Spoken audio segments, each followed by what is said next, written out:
రాబోయే పంట కాలానికి కావలసిన పెట్టుబడికి రుణం దొరుకుతుంది. మన రైతన్నలకు ఇచ్చిన మాటకు కట్టుబడి మా ప్రభుత్వం వారిని రుణముక్తులు చేసింది.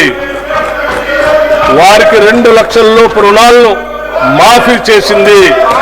ఇప్పటి వరకు 25.35 లక్షల మంది రైతులకు 20,616 కోట్ల 89 లక్షల రూపాయలు రుణమాఫీ చేశాం.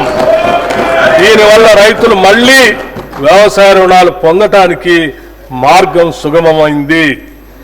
ఈ భారీ రుణమాఫీతో తెలంగాణ రాష్ట్రంలోని రైతుల ఆర్థిక మరియు సామాజిక స్థితిగతులు మెరుగుపరిచేందుకు బాటలు వేశాం.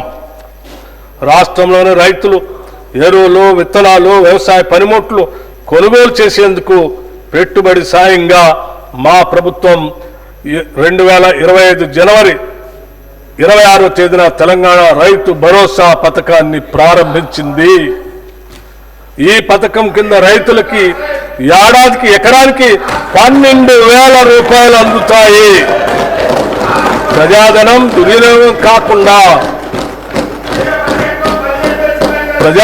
దుర్వినియోగం కాకుండా అవకతవకలకు అడ్డుకట్ట వేసి సాగుకు యోగ్యమైన భూములన్నింటికీ రైతు భరోసా అందిస్తున్నాం. క్షేత్రస్థాయిలో సర్వే చేసి గ్రామ సభల్లో ధృవీకరించి సాగుకు యోగ్యం కాని భూములు గుర్తించడం ద్వారా ఈ వృధాన్ని అరికట్టాము. రైతు భరోసా పథకానికి 18,000 కోట్ల రూపాయలు ఈ బడ్జెట్లో ప్రతిపాదిస్తున్నాము.